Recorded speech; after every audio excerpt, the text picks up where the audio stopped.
Et bonjour à tous et bienvenue sur le podcast de l'immobilier de la liberté des gros billets. Je suis Bye Bye Patron, votre hôte, et pour une fois, ça va être votre hôte pour un épisode tout seul. Ça fait très longtemps que j'ai plus fait d'épisode tout seul. Je pense que les derniers ils remontent à juin 2023. J'avais beaucoup d'invités, j'ai encore beaucoup d'invités à venir, notamment un invité expatrié aux US, un invité qui a travaillé en Suisse, investi en France, un quadruple champion du monde, une femme d'exception qui a passé 14 mois à habiter dans son chantier, à se doucher dans la baignoire dans laquelle elle lavait ses outils. Donc j'ai vraiment plein d'invités d'exception. J'ai déjà enregistré les épisodes. Ça va vraiment être un début d'année en fanfare pour le podcast. Je suis vraiment ravi d'avoir toujours des invités de grande qualité.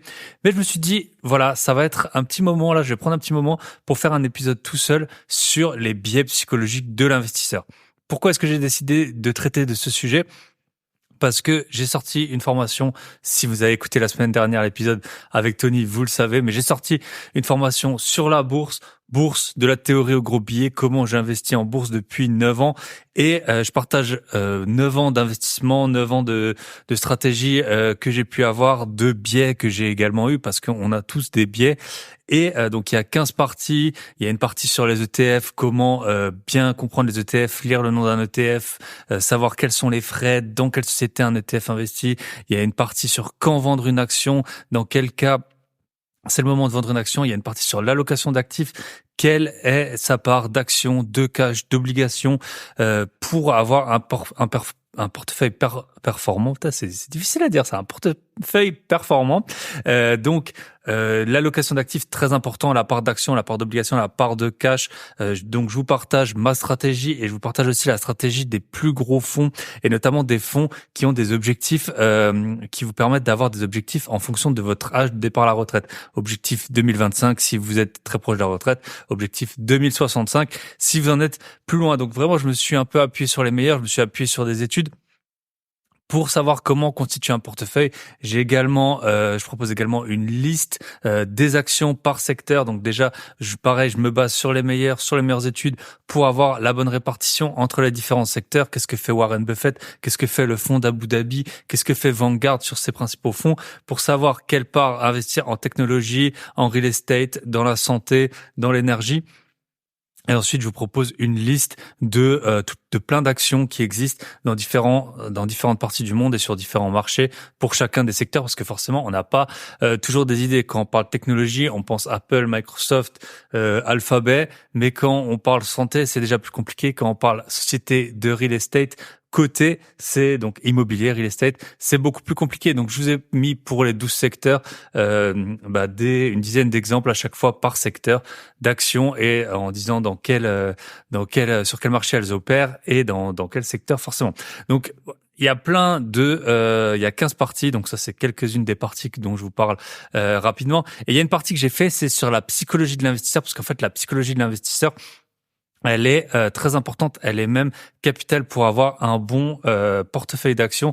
Et en fait, très souvent, et c'est à peu près un des seuls domaines du monde, le moins on en fait, le mieux c'est. Alors Fidelity, donc c'est une société qui est active justement dans ce domaine, mais c'est pas vraiment une étude qu'elle a faite, mais elle a publié un papier qui en dit long sur dans lequel elle a les retours en fait d'expérience de ses clients. Et en fait, elle a dit que les morts sont des bons investisseurs, souvent parce que justement ils ont plus les biais psychologiques. Donc c'est pas vraiment attesté. J'ai fait pas mal de recherches pour savoir s'il y avait vraiment eu des portefeuilles qui avaient été comparés. J'ai l'impression que c'était plutôt un coup marketing, mais en tout cas ça en dit long sur le fait que les biais psychologiques ils peuvent fortement nous impacter à la fois dans l'investissement boursier. Donc ça c'est une partie de ma formation. Je vais vous en parler un petit peu, mais je vais pas redire ce que je dis dans la formation, mais comme ça vous avez peut-être une petite idée des sujets que j'aborde. Mais également dans l'investissement immobilier, il y a vraiment des parallèles à faire et je trouvais intéressant de faire un épisode sur le sujet. Vous allez voir, il y a pas mal de biais psychologiques et on va les passer les uns après l'autre et puis on va voir comment essayer de les éviter à tout prix. Alors normalement, on attaque crescendo du plus faible au plus gros. Moi, j'ai décidé d'attaquer ce premier biais, un des plus importants qui est en fait l'excès de confiance. L'excès de confiance, on comprend ce que c'est, overconfidence, souvent on dit en anglais. Donc, beaucoup d'investisseurs surestiment leurs connaissances et capacités, ce qui mène souvent à des décisions mal informées. Les études montrent que cela peut considérablement réduire les rendements. Pourquoi? Parce qu'en fait, on va s'obstiner dans un domaine ou alors on va constamment changer de domaine en fonction des compétences qu'on a pu acquérir.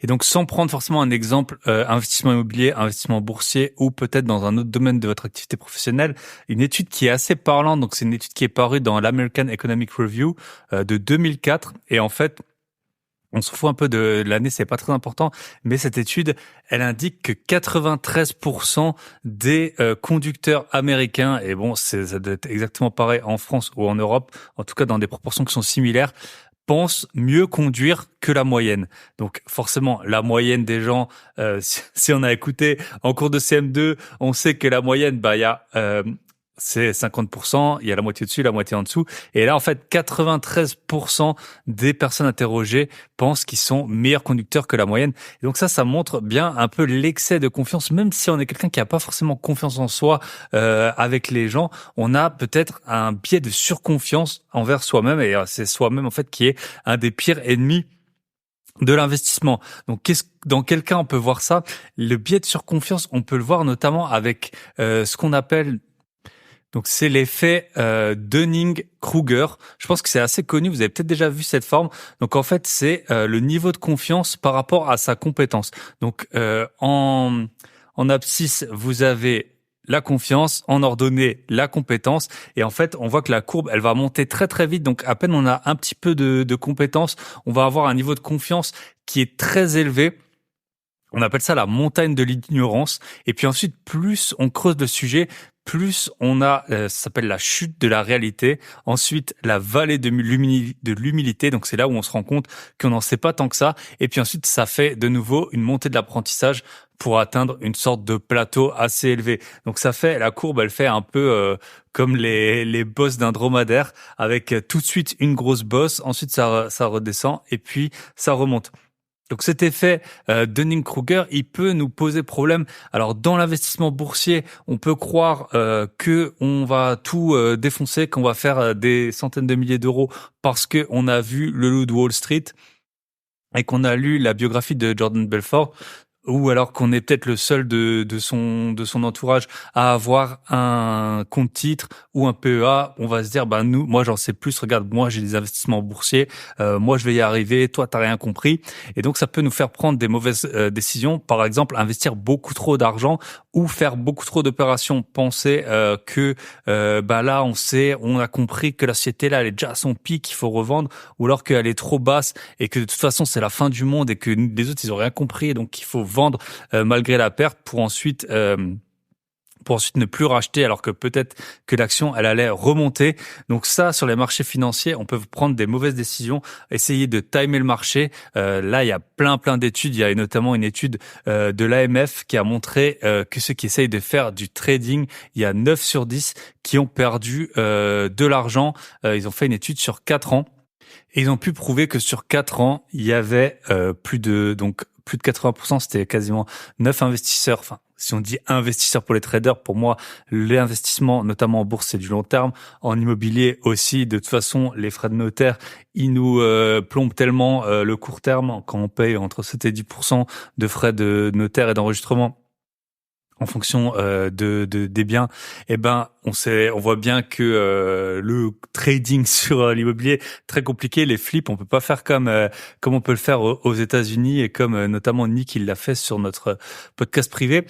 Et pour le trading, donc 9 sur 10 ont perdu de l'argent sur l'étude qu'ils ont fait, 10 000 euros de perte en moyenne.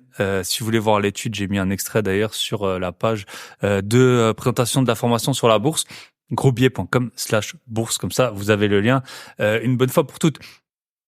Pourquoi est-ce que donc le biais de surconfiance il peut nous pénaliser également en immobilier. En immobilier, moi, ce qui me vient tout de suite à l'esprit, et maintenant j'ai beaucoup de gens qui m'ont contacté, heureusement, grâce au réseau, maintenant j'ai un peu de notoriété et on me pose souvent des questions. Et le principal problème que moi je vois, alors je sais que beaucoup de gens ont utilisé cette stratégie et s'en sont bien sortis, mais pour moi, il y a vraiment eu beaucoup de gens qui sont ratés dans l'achat d'immeubles de rapport. Ils ont regardé quelques vidéos, ils ont vu que il fallait acheter des immeubles de rapport, que c'était vraiment un bon point, et ils se retrouvent avec des immeubles de rapport dans des coins dont personne ne veut, avec des travaux qui sont bien supérieurs à la valeur même d'un bien refait. Donc si le marché c'est 1000 ou 1500 euros du mètre carré, et que vous avez des travaux à faire, on a fait un épisode notamment avec un expert des subventions, et on a vu que les travaux, ça coûte très très souvent plus que 1000 euros du mètre carré quand on veut tout refaire. Donc là, il y a des gens qui ont acheté des immeubles qui sont trop gros, dont ils n'ont pas les moyens, dont ils n'ont pas eu forcément les financements totaux. Et maintenant, ils sont bloqués avec ces immeubles dont parfois personne ne veut, dont ils n'ont pas les fonds pour finir les travaux, pas les compétences forcément non plus. Ou alors ils se sont dit, je sais faire un peu les travaux, je vais pouvoir tout faire et ce sera moins cher et comme ça, je serai rentable. Et il s'avère que souvent c'est un échec. Alors bon, vu que les immeubles étaient pas chers, parfois il y a moyen, par exemple, de les revendre ou alors de s'associer ou de trouver une solution par la suite, mais c'est très compliqué. Et ça, pour moi, c'est vraiment le biais de surconfiance. On a regardé quelques vidéos, on nous a dit fonce sur les immeubles de rapport. Alors moi, forcément, c'est un peu mon avis subjectif, c'est que j'ai pas d'immeuble de rapport et je sais très bien pourquoi j'ai pas d'immeuble de rapport. C'était justement pour éviter ce genre de biais. J'ai acheté des biens dans des villes à plus que 10 000 euros du mètre carré. J'ai acheté des biens à moins de 1000 euros le mètre carré dans des villes pas chères, et j'ai bien vu que les travaux, ils pouvaient très très fortement impacter le coût du bien, et alors même que la valeur n'allait pas beaucoup changer. Donc pour moi, ça c'est vraiment ce qu'on peut voir pour l'immobilier, biais de surconfiance aussi, y aller un peu la tête baissée. Alors forcément, on dit toujours il faut y aller dans l'immobilier, il faut agir, il faut visiter. Effectivement, c'est la règle numéro 1, mais il faut pas non plus avoir des œillères comme un âne et par exemple oublier des frais qui sont réels, des charges de copro, des taxes foncières. Donc voilà, il y a vraiment cet effet de la courbe de Dunning-Kruger où on se rend pas compte de tout ce qu'on sait pas, et notamment de tous les travaux qu'il faut, ou peut-être éventuellement de tous les permis, les autorisations, ou alors de vérifier des travaux qui ont déjà été faits. Parfois, on achète des immeubles et il peut y avoir des gros problèmes. Donc voilà, ce biais de surconfiance, on se lance un peu la tête baissée. Alors parfois, il y a moyen de rattraper le coup. Il y en a qui se sont mordus les doigts. Moi, j'ai un très bon ami, il a acheté un immeuble comme ça, il a fait beaucoup de travaux. Et puis en fait, il a carrément arrêté ensuite l'immobilier parce que peut-être c'était pas la bonne stratégie. Voilà, peut-être c'est un fonceur dans la vie, ça lui a rendu beaucoup de services.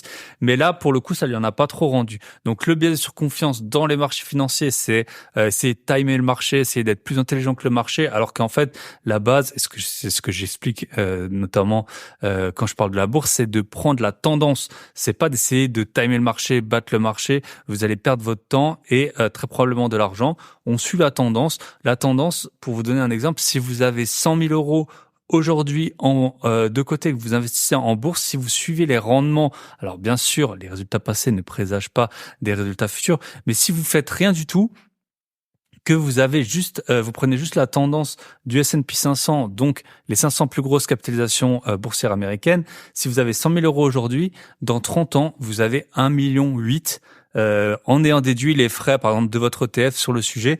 Donc, on voit, alors ok, il y aura l'inflation, ça correspondra peut-être qu'à 1 million, 1,2 million, 1,3 million d'aujourd'hui, mais on voit bien que en fait, faut juste prendre la tendance. C'est pas la peine d'essayer de battre le marché. Le marché, il est haussier depuis plus que 100 ans. Peut-être, on ne sait pas le futur ce qu'il donnera, mais en général, les cycles, ils ont tendance à se reproduire. Si on compare les courbes qui ont eu lieu sur le Bitcoin et les courbes, ou surtout sur plutôt des petites shitcoins, comme on a dit, des petites cryptos qui avaient pas trop de projets derrière. Et l'histoire du crash, le premier crash qu'on connaît, le crash du bulbe de la tulipe, qui a eu lieu dans les années 1600. Où je crois que c'était un bulbe de tulipe, ça valait à peu près 10 fois le salaire annuel d'un ouvrier. Donc, en fait, les cycles, ils ont tendance à se reproduire. Les humains, ils se comportent de la même façon. C'est un peu les moyens qui changent, mais on a tendance à avoir un peu tous les mêmes comportements. Donc, voilà pour le premier biais de surconfiance. Alors, comment est-ce que on essaye de pallier à ça? Déjà, on se renseigne beaucoup sur le sujet pour essayer de comprendre ce qu'on sait, ce qu'on sait pas. Et je pense, le meilleur plan, c'est de parler à quelqu'un qui est dedans depuis longtemps, en lui exposant son projet et en lui demandant son avis. Et peut-être un peu comme maintenant dans l'IA, là, un bon conseil que je peux vous donner si vous utilisez notamment ChatGPT. Moi, j'utilise beaucoup d'IA, pas encore pour faire les podcasts, hein, bien sûr, il faut garder l'humain et son expérience. Mais dans l'IA, c'est bien de pas lui donner trop, enfin, de faire des tests où on lui donne pas vraiment le résultat attendu. Je pense que c'est un biais. Moi, il y a des gens parfois ils viennent et en fait ils ont déjà fait la boulette et vu que c'est des gens que j'aime bien, ils me disent ouais j'ai acheté cet appart, il y a ci, il y a ça, j'ai signé. Maintenant je me rends compte qu'il y a beaucoup de travaux. T'en penses quoi? Moi je peux pas leur dire vraiment écoute tu t'es raté, fallait pas faire ça. Donc voilà, essayez en tout cas, si vous êtes débutant dans un domaine, donc là j'ai pris l'immobilier ou la bourse, mais ça peut être dans plein d'autres domaines de la vie, même si vous commencez des travaux que vous n'en avez jamais fait par exemple, ou alors que vous avez un nouveau métier ou une nouvelle activité, essayez de parler à quelqu'un d'expérimenté, pourquoi pas se faire coacher et d'être en fait, de pas attendre de réponse, juste dire voilà il y a ça, qu'est-ce que tu en penses, à quoi qu'est-ce que j'ai pu oublier et donc ça peut vraiment vous aider. Et puis pour en revenir à l'IA, pourquoi pas dire un peu les connaissances que vous avez et puis lui demander qu'est-ce que t'en penses, qu'est-ce que j'ai oublié par exemple. Alors l'IA, elle fera pas les investissements pour vous et probablement pas des très bons investissements, mais en tout cas voilà, poser la question soit à quelqu'un d'expérimenté qui a un peu de la bouteille sur le sujet, ou au pire à l'IA, mais bon, l'humain, je vous recommande quand même d'utiliser l'humain au maximum, et très probablement qui va vous éclairer sur des points que vous n'avez pas vus. Peut-être que lui, il a également essayé, par exemple, de timer le marché, ou il est allé sur des projets immobiliers trop gros en pensant que ça passerait, et il vous mettra éventuellement en garde. Alors, le deuxième point, donc le premier, c'était le biais de surconfiance. Le deuxième biais, c'est le biais de comportement moutonnier. Donc là, en fait, c'est de suivre les foules. Alors, par exemple, dans l'investissement, alors là, on peut bien opposer l'investissement boursier et l'investissement immobilier. Investissement boursier, en fait, ce qu'on dit souvent, c'est donc il y a une recherche du CFA Institute. Le CFA Institute, vous pouvez vous renseigner, c'est bien connu dans le monde de la finance. Il délivre notamment des diplômes niveau 1, 2, 3, CFA 1, 2, 3, c'est assez poussé, surtout les niveaux 2 et 3. CFA Institute, il a montré que, il a fait un sondage et c'était quels sont les plus gros biais d'investissement que vous pouvez avoir. Et le plus gros biais, c'est ce qu'on pourrait traduire en français par le comportement moutonnier. Là, dans l'étude, exactement, c'est herding, being influenced by peers to follow trends. Et c'est un peu pareil avec les comment on appelle ça, en fait sur les sites boursiers on vous dit achète ça, en fait si tu regardes il y a toujours écrit achète, il y a quasiment jamais écrit vend, ou alors il y a écrit allégé ou surpondéré. Les conseils d'achat, voilà, des sites boursiers, tout le monde veut acheter la même chose. Alors là où c'est un peu plus compliqué avec ce biais moutonnier, c'est qu'en fait dans la bourse, on dit que ça sert à rien d'avoir raison tout seul. Vous allez peut-être avoir identifié une société qui est complètement sous-cotée, qui a par exemple, on l'a pas vu, mais à son bilan, peut-être qu'elle le monte pas assez, elle a peut-être pas réévalué notamment les immeubles. C'est pas obligatoire dans la comptabilité internationale de réévaluer les immeubles si son activité, ce n'est pas l'achat, la revente d'immeubles. Donc si par exemple vous êtes une industrie, et peut-être que vous avez des immeubles dont la société a fait l'acquisition il y a très longtemps. Et dans ce cas-là, en fait, il y a une énorme plus-value latente que vous n'allez pas avoir directement sur les comptes. Vous avez beau lire les états financiers, très souvent, ça apparaît pas. S'il y a surtout si c'est des terrains dans des endroits que vous connaissez pas, ou alors les headquarters, je sais pas moi, à Copenhague, peut-être qu'ils ont fait x10 d'une société qui a acheté son siège social il y a 40 ans. Ça, on le voit pas forcément sur les états financiers. Peut-être que vous allez identifier ça et vous dire, en fait, la société, elle vaut beaucoup plus parce que elle a déjà 100 millions de plus-value latente sur son immobilier. Sauf que si personne le voit et personne ne le voit jamais, vous allez rester bloqué avec ce que vous pensez être un super investissement, mais en fait le cours il va jamais augmenter. Et donc vous allez être un peu bloqué. Donc en fait, souvent il vaut mieux, ce qu'on dit, il vaut mieux avoir tort avec la foule que raison tout seul. Donc pour le comportement moutonnier, il est pas si horrible à condition de pas y arriver trop tard. Si vous regardez par exemple la courbe de Tesla sur les 5 dernières années, vous allez voir qu'il y a eu vraiment un pic, puis ça a redescendu, puis après ça a un peu remonté. Mais si vous êtes arrivé forcément en dernier au niveau du pic, eh ben là, vous êtes, c'est vous qui êtes le grand perdant, c'est vous le dernier à avoir acheté, et c'est pas forcément l'idéal. Donc, mais suivre la tendance, c'est pas si idiot dans la bourse, et être un peu comme Monsieur Tout le Monde, ça peut vous aider, à condition de pas arriver trop tard, peut-être de bien se renseigner sur les investissements à faire, et de pas, voilà, si c'est le chauffeur de taxi ou un pote qui a jamais investi qui vous parle de cette action, c'est probablement trop tard, comme on a pu un peu le voir dans la crypto. Par contre, pour l'immobilier, eh ben là, l'immobilier, en fait, ça sert c'est mieux de trouver des pépites, d'avoir des villes pépites. Si vous regardez les invités, très souvent, ils donnent à peu près la région dans laquelle ils investissent, mais ils disent pas exactement les villes. Pourquoi? Parce que sinon, ça va créer une forte concurrence. Notamment, on l'a vu sur les colocations dans certaines villes. À Roubaix, par exemple, il y a beaucoup de colocations. À Béziers également, alors que ou alors même des locations courte durée à la Chambre à Béziers. J'ai vu notamment Camille Investisseuse Éclair que j'avais vu sur le podcast qui en parle et elle dit qu'il y a beaucoup trop de concurrence. Donc là, en fait, c'est un peu comme les coins à champignons. Si vous avez des bonnes villes d'investissement, surtout des villes qui sont relativement modeste, je sais pas, entre 10 000 et 100 000 habitants, dont on parle pas sur Internet, dont si on n'est pas originaire de là, on n'a pas forcément les connaissances de la population, du marché et tout ça, de la tension locative.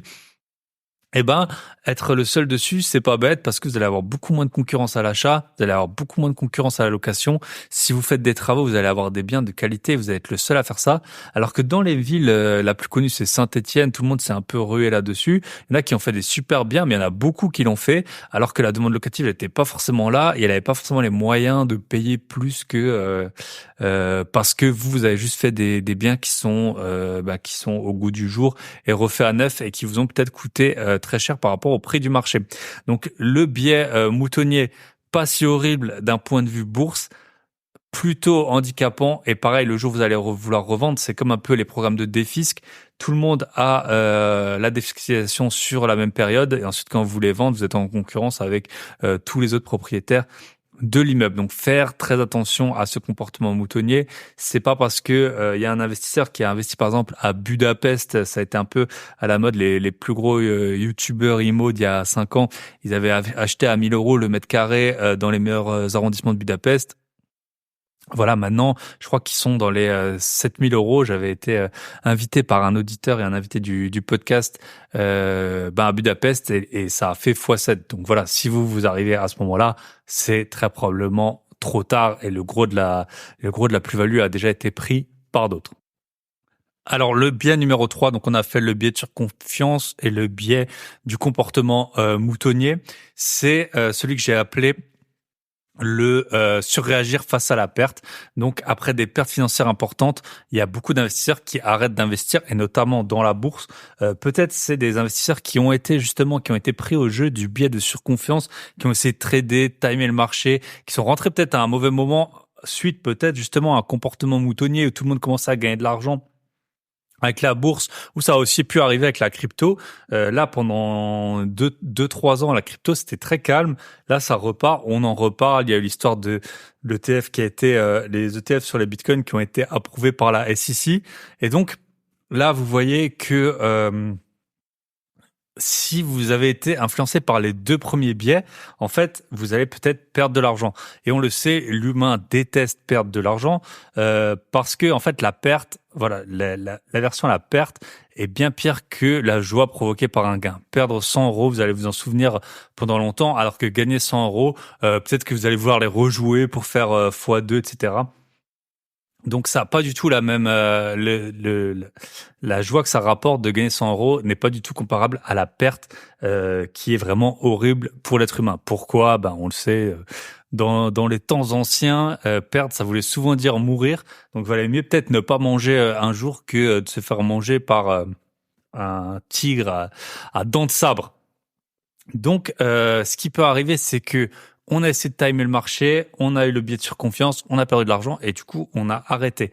Idem dans l'immobilier, peut-être qu'on a mis un mauvais locataire en place. Moi, ma première locataire, c'est là où j'ai le plus gros impayé. J'étais un peu trop novice. Bon, ça date maintenant, ça doit faire à peu près 10 ans.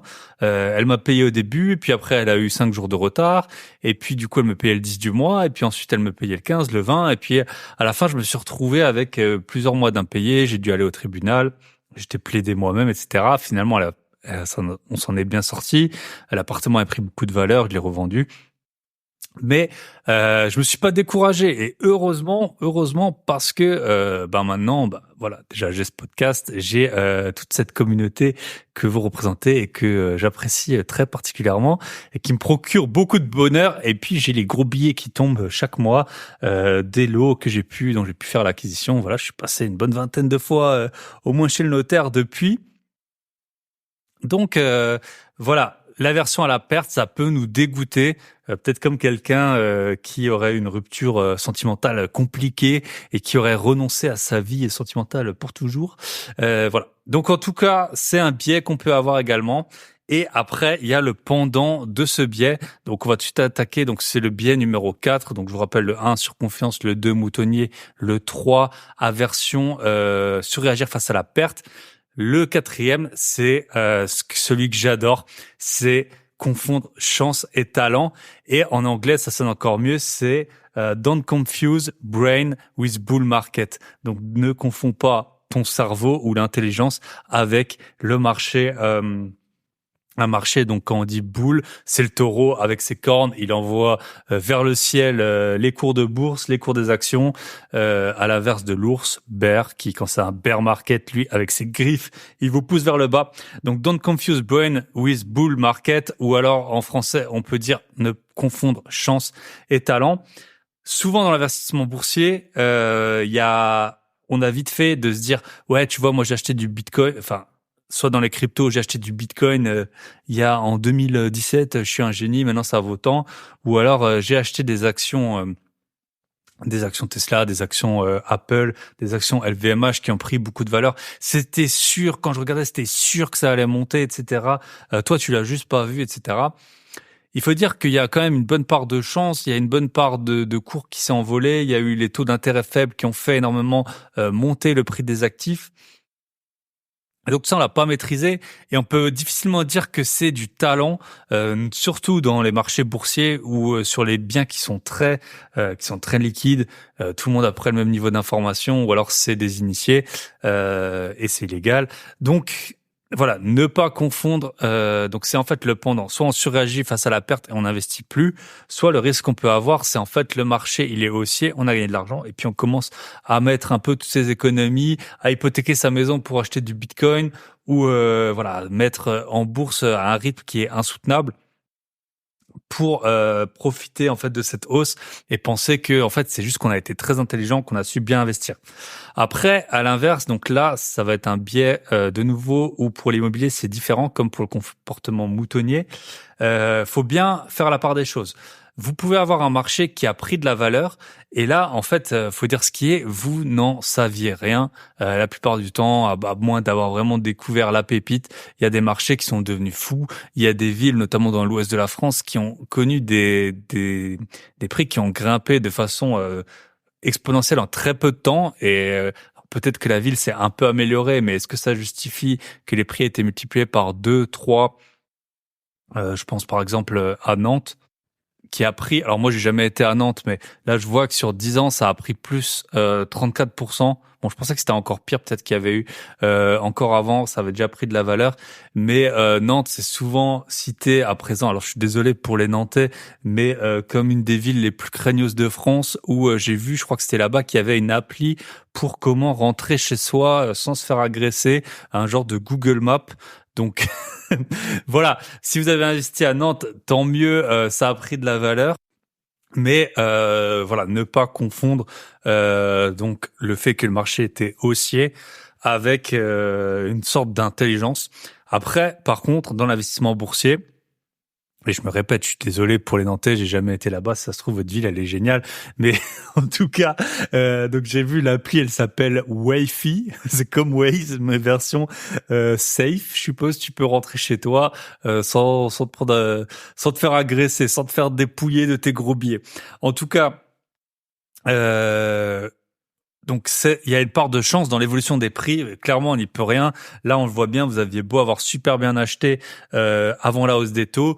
Très probablement, si vous avez acheté un bien en début 2022, les prix, de votre bien, il a baissé, au mieux il a stagné parce qu'il y a eu la hausse des taux. Et là, en fait, vous y pouvez rien. C'est comme ça, les taux ont augmenté. Personne, alors il y a des gens, ils vont dire oui, mais les taux, ils étaient anormaux et tout ça. Personne pouvait imaginer que les taux allaient augmenter aussi vite. C'était jamais arrivé. C'est tout. C'est juste des questions d'humains qui se sont dit bon, bah, on va augmenter. Donc, voilà. Mais c'est pas pour ça que vous êtes idiot d'avoir fait un mauvais choix. Comme en bourse, l'intelligence sert à rien en fait. Il faut juste avoir de la discipline et s'y appliquer, s'y tenir, investir ce qui est prévu, pas plus, pas moins, et profiter de la tendance haussière. À l'inverse, dans l'immobilier, il y a une très grosse part d'intelligence. On peut identifier des bonnes opportunités, voir ce que les autres n'ont pas vu, gagner des mètres carrés, exploiter un bien différemment, bien optimiser les travaux, créer un coup de cœur, bien choisir ses locataires. Tout ça, c'est une preuve d'intelligence. Donc là, c'est différent du marché boursier sur lequel on n'a pas vraiment la main. Que les cours ils montent ou ils baissent, peut-être qu'on a bien identifié des sociétés. On a surtout fait une allocation d'actifs qui est intelligente, c'est une diversification qui est intelligente, mais pour l'immobilier, on a vraiment la main mise dessus. On peut faire des choses qui sont bien, notamment dans l'exploitation. Si on veut revendre, il y a des façons de vendre. Peut-être bien choisir soit un agent, soit vendre soi-même, créer le coup de cœur, réparer les petits défauts d'un appartement ou d'une maison, mettre bien le jardin, tout ça. Il y a vraiment une part d'intelligence là-dedans. Et c'est pour ça que l'immobilier, que j'ai fait beaucoup plus d'épisodes sur l'immobilier, parce que il se passe beaucoup plus de choses. La bourse, contrairement au film, c'est ennuyant. Il y a rien, il y a pas de rêve à avoir. Il y a juste des gros billets qui tombent à la fin si on a appliqué la bonne stratégie. Alors que dans l'immobilier, il se passe plein de trucs. Il y a moyen d'optimiser, etc. Donc là, ce biais numéro confondre chance et talent, très important pour ne pas perdre son argent. Donc, posez-vous les questions. Est-ce que vraiment j'ai su dénicher la perle, ou est-ce que en fait le prix au mètre carré de mon bien quand je le revends, il a évolué de la même façon que le marché? Si c'est tel le cas, voilà, vous avez pris votre billet, tant mieux, mais n'ayez pas du coup le biais de surconfiance. Ensuite, le biais numéro 5. Donc, je vous rappelle, on a fait la surconfiance. Le numéro 2, c'était le comportement moutonnier. Surréagir aux pertes. Numéro 3, confondre chance et talent. Biais d'ancrage. Le biais d'ancrage, il est super important. En fait, le biais d'ancrage, et là, il y a eu une étude, j'avais lu dans un livre, je pense que c'était dans le livre Nudge. Donc, la publication, c'est Playing Dice with Criminal Sentence. Donc, c'est en fait une étude qui a été faite sur des juges, sur 20 jeunes juges, je crois. Alors là, avec des pincettes, je me rappelle surtout des conclusions. C'est ça qui est intéressant. C'est en fait, ils avaient soumis des dossiers fictifs à des juges. Et en fait, ils leur avaient fait jeter des dés. Et en fonction des scores au dés, les juges, après, ils avaient mis une peine plus ou moins élevée. Plus t'es proche de 12, plus ils mettaient une grosse peine. Plus t'es proche de 2, plus la peine était faible. Et ça, c'est le biais d'ancrage. Le biais d'ancrage, en fait, ça part du principe que le cerveau humain, il a beaucoup de mal à réfléchir de façon absolue, mais il arrive beaucoup mieux à faire des comparaisons, même des comparaisons qui ont rien à voir. Les dés et la peine, donc rien à voir, mais ça peut quand même nous impacter. Dès qu'il y a des chiffres, ça nous impacte. C'est comme ça, qu'on le veuille ou non, on y est soumis. Alors, le biais d'ancrage dans la bourse, qu'est-ce que ça peut être? Ça peut être, par exemple, que vous considérez qu'il faut vendre une action ou ne pas la vendre par rapport, en fait, à votre prix d'entrée. Vous êtes rentré, donc votre PRU, comme on dit souvent, il est, par exemple, à 30. L'action, elle est passée à 25. Vous vous dites, je suis en perte, je vends. Voilà, ça fait mal, mais je vends. Ou alors, l'action, elle est passée de 30 à 100 et vous dites, je prends ma plus-value, l'action a beaucoup augmenté, je vais vendre. Sauf que le marché, il en a rien à faire de combien vous avez payé votre action. En fait, il faut vraiment s'appuyer sur des critères beaucoup plus objectifs. Par exemple, est-ce que la société gagne ou perd des parts de marché? Est-ce que la société fait toujours du travail de recherche et développement? Ça, c'est des vraies questions. Quel est le price earning ratio de la société par rapport à ses comparables? Ça, c'est des vraies questions à se poser. Mais le prix que vous avez payé, on n'a rien à faire. Ça va rien changer. Alors, à l'inverse, dans l'immobilier, là, du coup, ça fonctionne de la même façon. Plus un bien va être affiché à un prix élevé, plus ça va être compliqué de le payer pas cher parce que vous allez partir de ce prix, même si vous savez que c'est très très élevé. Alors c'est pour ça que moi, j'en parle souvent dans tout ce qui est négociation. Donc un bien, en fait, plus vous l'affichez cher, si vous affichez un bien trop cher à la vente, vous avez aucun appel. Là, vous êtes trop cher, vous êtes mort. Mais si vous trouvez le prix juste en dessous sur lequel vous allez avoir des appels, à la fin, vous allez vendre votre bien plus cher, très probablement, que si vous aviez baissé le prix à un niveau qui serait plus acceptable. Et à l'inverse, quand vous achetez, c'est pareil. Les biens les moins chers sont ceux que vous allez payer les moins chers. Ça semble logique. Mais même, en fait, même quand on le sait, même quand on est un investisseur avisé, moi, il y a des marchés que je connais très bien. Ça fait 5, 6, 7 ans que je suis dessus. J'ai beaucoup visité, des centaines de visites.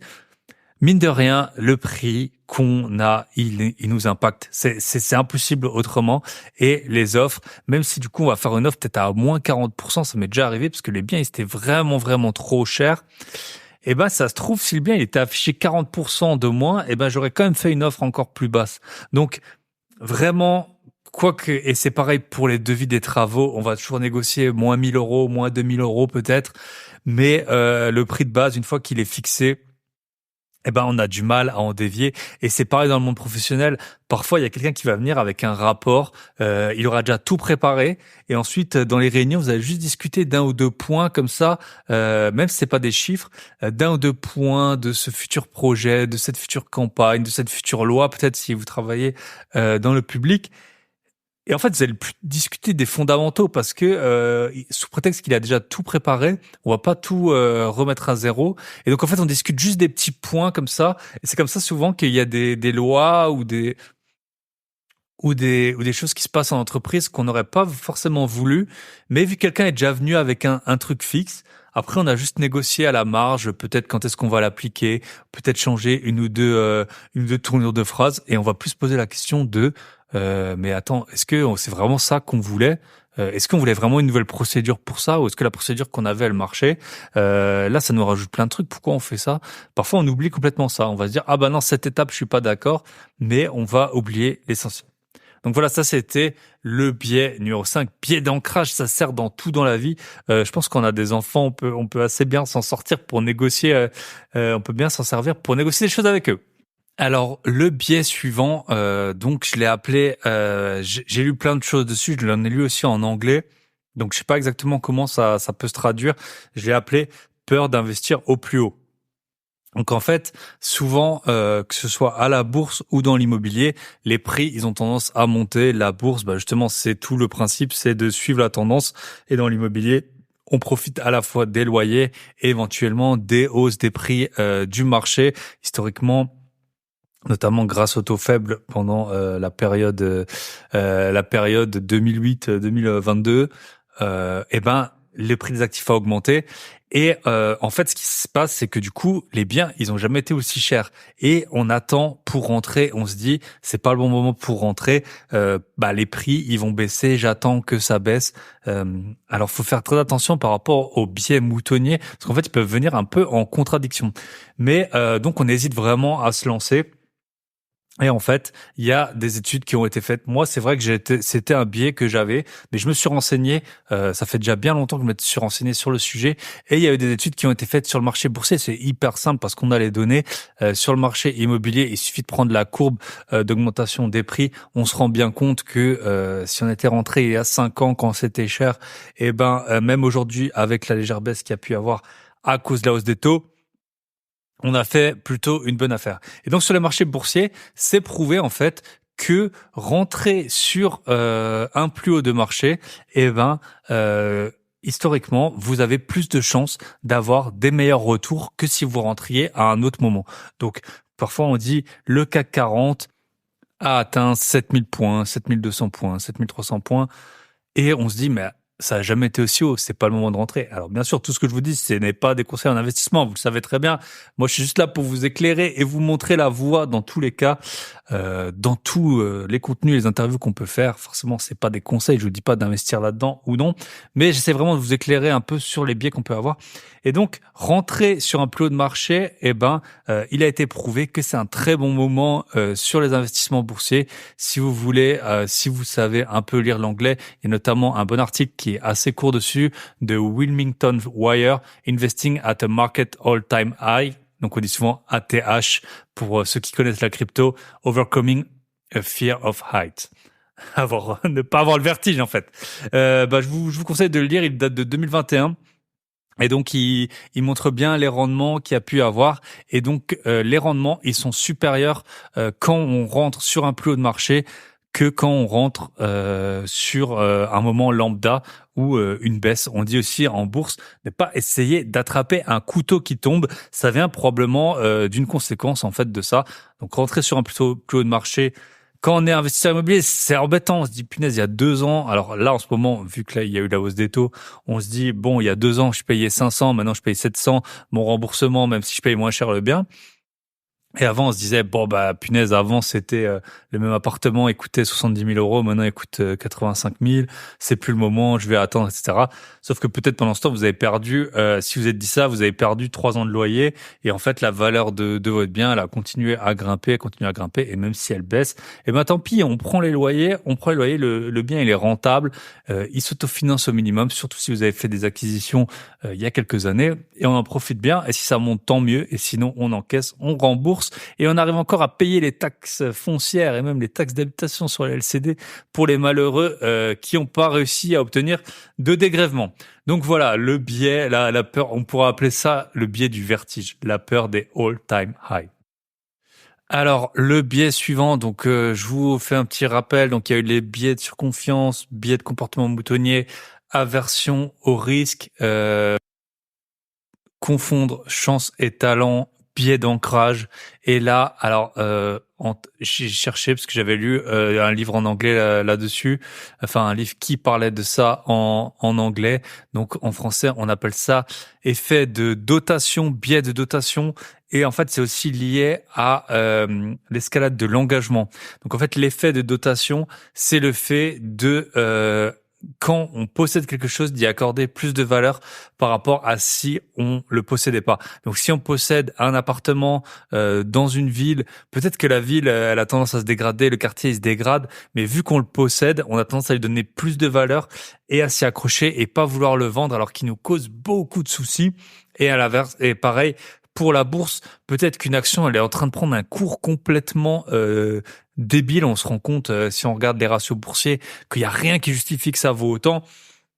Et on dit mais non mais ça vaut plus, tu vas voir, ça vaut plus. Ou dans la crypto, ouais mais toi tu comprends pas, donc on commence à cumuler les biais de surconfiance, biais de comportement moutonnier, mais deux spécialistes. Tu comprends pas, cette crypto, elle va valoir tellement, ça monte comme le Shiba.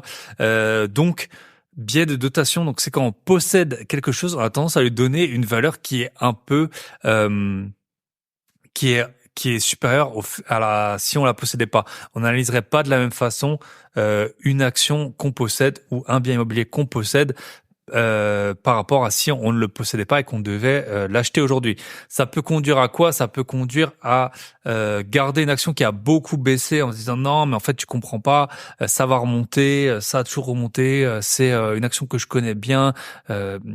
Et ne pas la vendre, et surtout dans l'immobilier, à la limite les portefeuilles boursiers c'est pas grave, bon au pire vous perdez de l'argent et elle sera compensée peut-être et probablement par des actions qui auront explosé vers le haut, mais pour l'immobilier parfois on s'accroche, et surtout quand on met par-dessus donc l'escalade de l'engagement, qu'on a peut-être beaucoup galéré sur un chantier ou avec des locataires, avec un immeuble.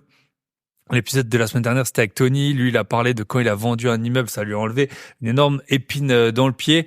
Mais peut-être qu'on a tellement galéré dessus, on veut pas le vendre, on lui donne une valeur qui est supérieure du fait de ces deux biais, biais de dotation et biais effet de dotation et spirale de l'engagement.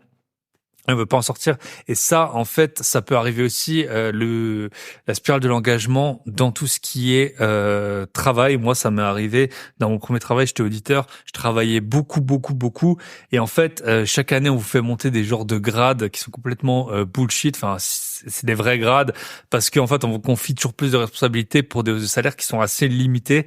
Bon, je crache pas dessus, hein, c'est comme ça que j'ai pu acheter mes premiers biens immobiliers. Mais c'était très compliqué et en fait, vu on travaille énormément, 70 heures par semaine.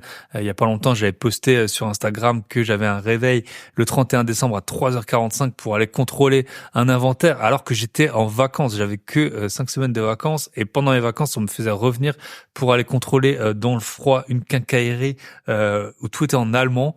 Donc c'était génial. Voilà, spirale de l'engagement, vous êtes dans une situation qui est défavorable, ça peut aussi arriver. Alors, je suis pas expert en relation homme-femme, mais ça peut aussi arriver dans des couples. Il y en a, ils veulent toujours essayer de sauver la relation, et puis ils se disent on est passé par des moments tellement durs, on va pas arrêter maintenant. Mais parfois c'est la bonne solution. Donc voilà, être conscient en tout cas que ça existe. Si vous êtes dans une situation qui est pas confortable pour vous, soit avec un bien immobilier, soit dans votre métier et puis dans votre couple si vous voulez, renseignez-vous en fait sur la spirale de l'engagement et sur la théorie aussi des sunk costs. Je sais plus comment on dit en français sunk cost. Sunk, c'est le bateau qui coule, c'est les coûts perdus en fait, c'est l'argent. Parfois, puis il y a Florent là, il en parlait dans un épisode de podcast également. Parfois en fait, c'est la merde. Vous avez déjà perdu de l'argent et vous essayez de vous refaire un peu lié au biais de la version risque également. En fait, parfois, vous avez perdu de l'argent, c'est comme ça. Il faut couper. Tant pis. Passer à autre chose. Moi, ça m'est arrivé, un concierge, par exemple, de Airbnb. C'était un escroc. Au bout d'un moment, il a loué les biens sans qu'on touche l'argent. En fait, il disait, j'avais pas de location. Et en face, les biens étaient loués. Et puis, on s'est rendu compte avec d'autres investisseurs. Enfin, on s'est rendu compte assez vite, au bout d'un mois peut-être, mais il faisait ça et ça se trouve, enfin, au bout d'un mois où il le faisait en full, ça se trouve avant, 1 ou 2 jours par-ci par-là, il louait et puis il encaissait l'argent. Et en fait, la théorie donc des sunk costs, c'était moi je me suis dit j'ai perdu cet argent, je vais pas commencer à le poursuivre ou je sais pas quoi, perdre mon temps, mon énergie pour récupérer 2 000 euros. Tant pis, c'est perdu, on passe à autre chose. Et c'est une des meilleures décisions que j'ai prises de ma vie. Pareil, j'avais un bien dans un quartier qui était qui s'était pas du tout arrangé, il commençait à avoir beaucoup de clochards et tout, et du coup je l'ai vendu. Le bien entre-temps il a pris de la valeur, mais je suppose parce que j'ai plus l'effet de disposition justement, mais j'ai coupé et ça allait très bien et j'ai jamais regretté d'avoir vendu ce bien parce que vraiment quand j'y allais ça me coûtait. Et puis je me voyais pas le louer à n'importe qui parce que voilà le quartier c'était clairement pas arrangé voire dégradé. Et le dernier biais que je voulais vous présenter, je fais un épisode un peu plus court pour une fois parce que j'ai eu des invités qui avaient beaucoup de choses à dire récemment et je me rendais compte que les épisodes étaient longs. Donc là, on va faire un épisode un peu plus court. Le dernier biais que je voulais vous proposer, et c'est un biais à mon avis qui est pas très connu, que j'ai remarqué, qui est bien connu sur les marchés financiers, mais qui est peu connu dans l'immobilier, c'est le biais de domesticité. C'est comme ça, je pense qu'on l'appelle. C'est en fait les investisseurs financiers, ils ont tendance à surpondérer. Et moi le premier, mais j'en suis conscient. Du coup, j'ai diversifié par la suite. Mais en fait, à surpondérer les investissements dans leur pays d'origine. Donc, si vous êtes français, vous allez acheter plus d'actions. Par exemple, vous allez acheter des actions Total et pas des actions Chevron ou ExxonMobil ou Shell parce que en fait vous connaissez Total, on vous a parlé de Total alors que les autres sociétés sont plus leaders. Donc souvent quand on est leader, on a plus de marge, on a plus de moyens, plus d'économies d'échelle, on a accès à des meilleures conditions de financement. Donc souvent investir dans les leaders, c'est une bonne stratégie. Et en tant que Français, on va peut-être investir sur Total plutôt que sur les leaders. Alors, je dis pas que c'est bien ou pas bien, mais je vous explique. Et ça, on peut le faire avec beaucoup d'investissements. Par exemple, si on veut investir dans l'assurance, on va investir chez AXA parce qu'on est français et qu'on connaît AXA qui paye des gros dividendes, même s'ils ont eu un parcours boursier un peu compliqué. Donc, ce biais, il est bien connu chez les investisseurs boursiers. on a des solutions pour pallier ce problème. Voilà, mettre noir sur blanc sa stratégie, sa diversification souhaitée. Après, c'est toujours un peu compliqué parce que souvent c'est des sociétés qui sont mondiales. Donc en fait, si vous achetez des actions d'une société qui a son siège en France, aux États-Unis, aux Pays-Bas, en fait ça se trouve elle est sur le même marché. Donc mais c'est un biais qui est bien connu et parfois on se dit pourquoi t'as acheté juste des actions de cette société alors que c'est pas un leader, alors que en fait les leaders ils ont souvent regardé LVMH par exemple, la capitalisation elle s'envole parce que ils ont accès, ils ont les meilleurs moyens, ils peuvent faire les meilleures pubs, ils ont accès aux meilleures égéries, ils ont accès à la meilleure je suppose, je suis pas expert dans le luxe, mais ils ont accès aux meilleurs matériaux, etc. Donc très important le biais de domesticité. Et en fait ça on le voit souvent, le biais de domesticité dans l'immobilier. Et je pense que les gens ne s'en rendent pas compte, surtout pour les RP. Alors domesticité sur le pays, ça paraît logique. Tout le monde ne déménage pas du jour au lendemain, même si j'ai eu beaucoup d'invités expatriés. Mais en fait les personnes, alors bien sûr quand on est investisseur surtout locatif, c'est très important de bien connaître sa zone, bien connaître son secteur, pour connaître notamment les problèmes qu'il peut y avoir en France. Des problèmes, il y en a souvent. Donc ça peut être des nuisances, par exemple avions, trafic, trafic dans les deux sens justement, trafic de voitures, mais également des trafics qui pourraient avoir lieu peut-être à certains moments de la journée qui sont pas ceux quand vous visitez, voisinage, etc. Donc c'est important de bien connaître sa zone. Par contre, souvent je le vois sur des RP. Il y a des gens qui en fait ils ont habité dans un endroit et en fait ils cherchent que là. Ils se disent ouais ça c'est le meilleur endroit du monde, tu te rends pas compte, là il y a le supermarché à 2 pas, il y a l'autoroute qui est très proche, on a vraiment accès à tout. Et en fait du coup ils cherchent que là et par exemple ils vont se surendetter parce que souvent ils habitent quand on est locataire, il y a moins de rentabilité dans les quartiers chics. Donc en fait c'est quand même payable alors qu'après si on veut vraiment acheter pourquoi j'ai moins de rentabilité? Vous vous rendez bien compte, c'est assez simple. À Paris, les rentas sont plus faibles que dans des villes qui sont un peu qu'à Roubaix, Saint-Étienne ou Clermont, c'est comme ça. Et en général, plus les quartiers sont prisés, plus les prix sont élevés et les loyers ne suivent pas forcément cette tendance. Il y a bien sûr des exceptions, mais en général c'est comme ça. Dans les villes chères, les rentabilités. Et j'étais encore à Zurich il y a même pas 2 mois. Les rentabilités, c'est 3% là-bas. Mais peut-être que l'immobilier prend beaucoup de valeur, etc. Donc dans les villes chères, souvent la rentabilité est très faible. Et donc en fait, vous allez habiter là, par exemple, vous êtes locataire et vous avez l'impression que c'est le meilleur endroit du monde. Ça peut être un endroit chic, ça peut être un endroit tout à fait normal. Et ensuite, vous allez acheter peut-être votre résidence principale et vous allez mettre tout l'argent qui est disponible dans cette résidence principale. Et ensuite, vous ne pourrez plus investir dans du locatif. Ou alors, vous n'allez pas trouver de bien à votre goût, vous allez vous contenter d'un bien qui est moyen parce que en fait, vous n'avez pas été voir ailleurs. Donc, alors, autant pour l'investissement locatif, c'est très important de bien connaître son secteur. On peut le connaître quand même assez rapidement si on passe un peu de temps. Forcément, si on dépense 100 000 euros, il faut passer plus que 2 heures à s'intéresser à l'endroit dans lequel on va acheter. Mais pour sa résidence principale, ça peut valoir le coup d'aller explorer un peu des autres territoires. Peut-être qu'en fait, c'est plus simple, qu'il y a moins de trafic pour aller à votre bureau, ou il y a d'autres avantages que vous n'avez pas identifiés et dont vous ne bénéficiez pas à ce moment-là. Donc, vous avez ce biais de domesticité.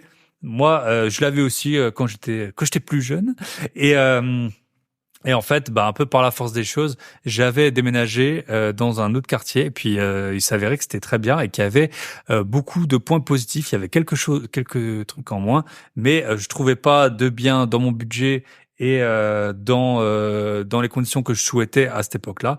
J'ai déménagé et ça s'est très bien fait. Et depuis, j'ai fait quelques allers-retours, j'ai changé de quartier et à chaque fois, j'ai pu identifier des très bons points, des choses qui étaient un peu moins bien. Mais donc voilà, ne pas se focaliser sur un quartier très important. Donc voilà, je pense qu'on a fait un bon tour. J'aurais fait un épisode de moins d'1 heure. Donc je vous rappelle les biais de surconfiance, biais de comportement moutonnier, confondre chance et talent, ça j'en parle dans la formation sur la bourse. Don't confuse brain with bull market. Surréagir face à la perte et ne plus jamais investir. Et à l'inverse, donc quand on confond chance et talent, croire que on est le meilleur du monde, le plus intelligent dans l'investissement, en tout cas en bourse, l'intelligence, être intelligent ou bête, ne va pas vous rendre riche. Ce qui va vous rendre riche, c'est d'être constant et discipliné. C'est un peu comme dans la nourriture, en fait, hein. C'est pas parce que vous êtes intelligent que vous avez une shape d'enfer. Investir au plus haut, très souvent, les études ont prouvé que c'est un bon moment pour rentrer, qui est un peu contre-intuitif. L'effet de dotation, sunk cost et spirale de l'engagement, très important pour savoir s'il faut sortir ou non, être conscient de ces biais psychologiques et le biais domestique. Donc faire attention quand un investisseur boursier, bien diversifié pour en cas de changement de réglementation peut-être dans un pays ou d'effondrement d'un pays, ne pas être forcément 100% là-dedans. Et quand on veut acheter sa résidence principale ou même pour investir, si une zone est devenue trop chère, moi ça m'est arrivé, il y avait des quartiers qui sont devenus trop chers dans les villes où j'investissais, je suis allé voir dans d'autres quartiers qui étaient un peu moins connus, un peu moins prisés, et j'en suis très satisfait. Et ces quartiers, ils ont un peu mieux évolué d'ailleurs que les quartiers historiques que dans lesquels j'avais pu investir. Voilà, ça c'est donc j'ai mixé IMO bourse, comme ça vous savez.